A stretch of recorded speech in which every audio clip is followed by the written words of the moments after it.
This video has been long overdue. As the inspector entered his room, he was wondering, is the metaverse going to be a big thing? Is it going to change people's lives? How big will it actually get? Well, we're here to answer those questions and way more. So guys, buckle up, get your popcorn ready. And if you want to see this beautiful avatar in your subscription box every single day, hit the subscribe button and smack the little bell icon just so you never miss out on a new video. Now let's explore the metaverse. The metaverse. So people are throwing around the word metaverse at every crypto game that exists. I don't personally think that the metaverse is all that. The metaverse, to me, is something very specific. It's a place where you can lead a second life. Now, what do I mean by second life? I mean a video game where you can do any job you want and get paid for it and not have to work an actual job. Where you would have an actual job in the video game, so therefore you wouldn't have to have one in real life as well. Now, wouldn't that make the metaverse kind of a second life? Well, yes, it would.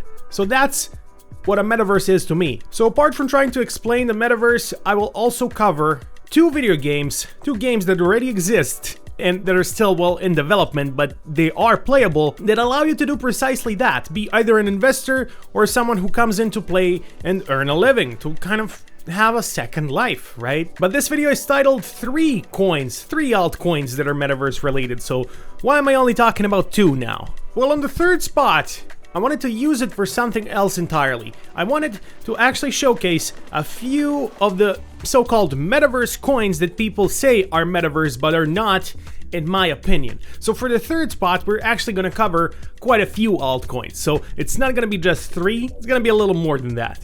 So you can't really do a metaverse video without talking about Decentraland and their native coin, Mana. Mana has been absolutely exploding on the charts ever since Zuckerberg, the owner of Facebook, Instagram, and WhatsApp, changed his name to Meta. Let's take a look at what working in the metaverse will be like. So it happened around this time here, and as you can see from there, absolutely astronomical gains and a rise of 500% from the time Zuckerberg revealed his new metaverse to the time it exploded, which only happened in the course of a few days. So what is Decentraland? What is Mana? Why is it a metaverse? Well, you can create, explore, and trade in the first ever virtual world owned by its users. So Mana is a complete DAO. It's not a normal organization where you would have a CEO, a president, stuff like that. It's a DAO, which means that it's ruled by stakeholders and a smart contract. So people who stake Mana kind of get to choose what happens next with the game. So basically in Decentraland, you can go on and buy lands, and then you can rent those lands to other people to use it for their needs, or you can create something on your land. You can put a minigame on it where other people can join the minigame, pay you a fee, and then they can do the play to earn aspect of the game, so they can earn while you get a fee being an investor in the land, and it's all very exciting. Obviously, everything you wear, everything you see in the game is an NFT, and that's an accidental rhyme, but I'll take it. Mana started off as an ERC20 token on the Ethereum blockchain, but then they created their own layer 2 on Ethereum, let's call it, and their coin is called Mana. Obviously, we just looked at the chart and it's looking rather cool, rather schmexy. But as I always say on this channel, you don't want to ever buy the green candles. Obviously, I'm no financial advisor, but whenever you see a green candles like this, it's gone up way too much. It's too risky, guys. Don't buy it now. But then again, I'm not a financial advisor. You can do with your money whatever you want. Depending on when you see the video, it may or may not be a good time to actually buy Mana. So you just want to keep a lookout on the charts. And trading this is totally different from actually wanting to be part of this new metaverse, right? Just trading it, you're not actually part of the metaverse. You're just another trader looking to make a quick buck. But in order to be a part of the real metaverse, you're gonna have to own lands. You're gonna have to do the play to earn aspect. So I was talking about DAOs before. Mana, actually Decentraland, is the first fully decentralized world, since Decentraland is controlled by the DAO. So you, the player, decide what happens next in the game and how it develops further. Decentraland definitely deserves a video on its own, but as I do want to talk about other projects here as well, we're gonna move on. When the weed come around, Yes, that's Snoop Doggy Dogg.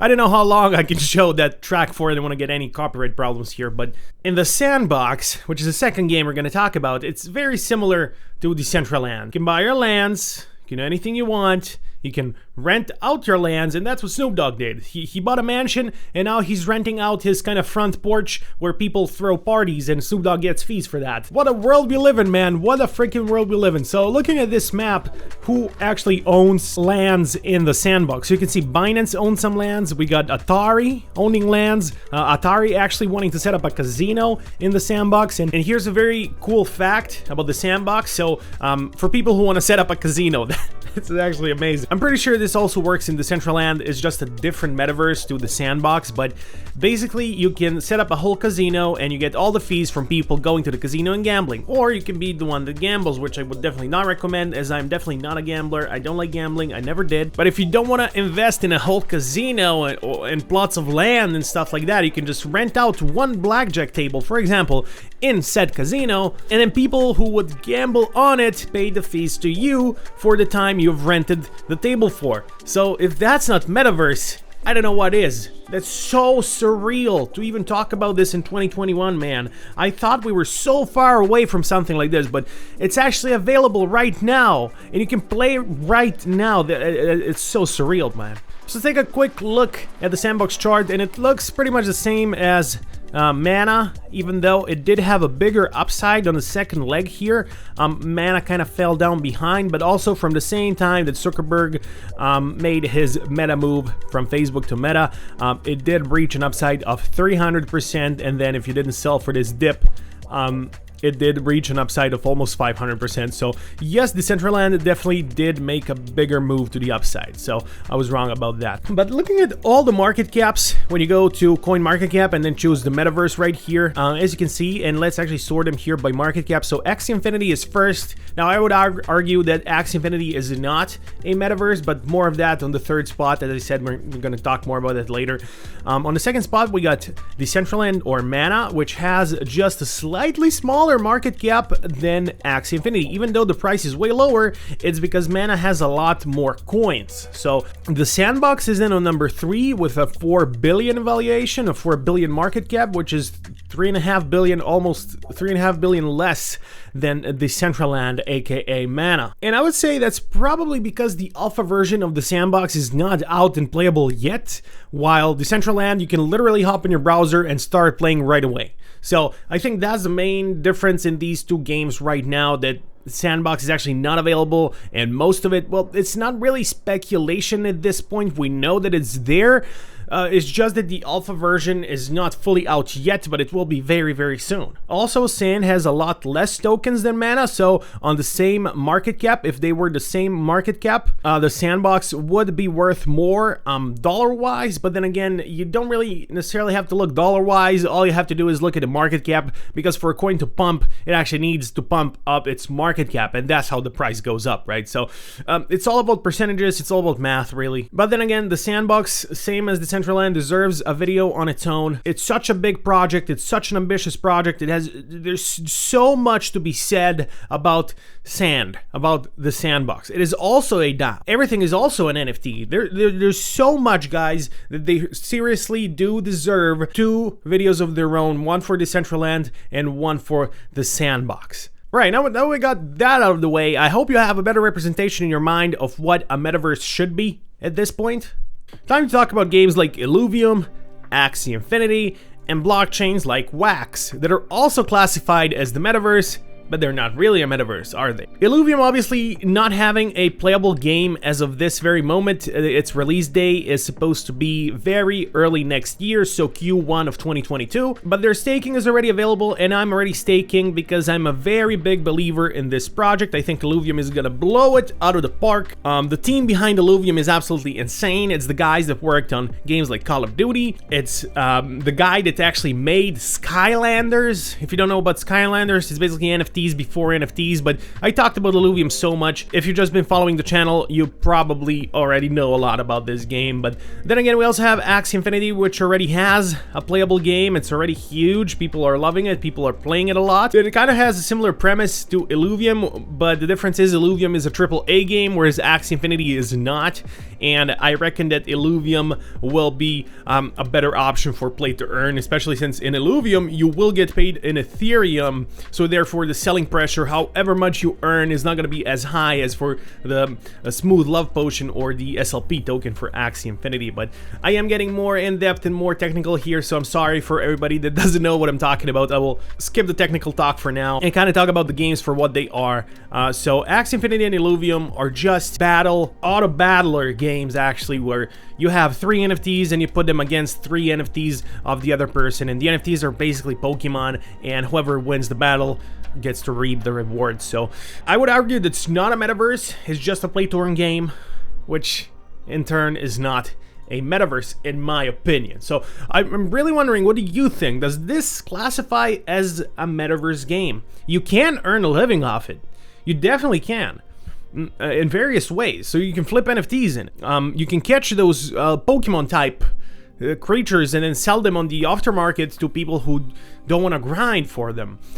Or you can just battle it out and do the play to earn. So you definitely can make a living, but it's not really a second life, is it? It's really a game that is play to earn. And that's all it is. But then we also have projects like Wax. Now Wax is amazing because it allows NFTs to be incorporated into any game. So there's this game called Hodl God, and I'm actually doing a video about Hodl God for tomorrow, so definitely be on the lookout for that, where the developers can really focus on making the game and then just incorporate the Wax blockchain into it, and all of a sudden all their items, all their skins, the player skins, the weapon skins, become NFTs. They can be resold or they can be used as utility tokens to, for example, in Hodl God, if you have an NFT of your skin and you actually win a match with it, then you will earn more rewards than if you wouldn't have the NFT skin. Or you can just sell the NFT skin right away to someone who didn't grind for it, right? To someone who just wants to pay to win it. But then we also have Engine Coin. Let me find it. There it is. It's actually the 4th coin in the metaverse. And I would argue it's also not metaverse, but somehow, some way it also is, because Engine does pretty much the same that Wax does. It can incorporate itself into any game that the developers want, and it ensures that all the items are NFTs. Basically, it does all the layer 2 part of that. Now, the difference between Engine and Wax is that Wax might be the most ecological friendly blockchain there is. Its fees are 0, so non-existent, so that's a very big plus for NFT games, for play to earn games. But then again, I would argue that those are not the metaverse. So I don't know, are they or are they not? It's up to you to decide. We are really very early right now, and we are still picking what's what. We can still say this is not the metaverse, this is the metaverse. People decide. That's what crypto is all about. So thank you guys for watching this video. I hope everybody had fun. I hope you learned something new, and I'll see you tomorrow for my Hodl God video. Until then, peace out and stay awesome.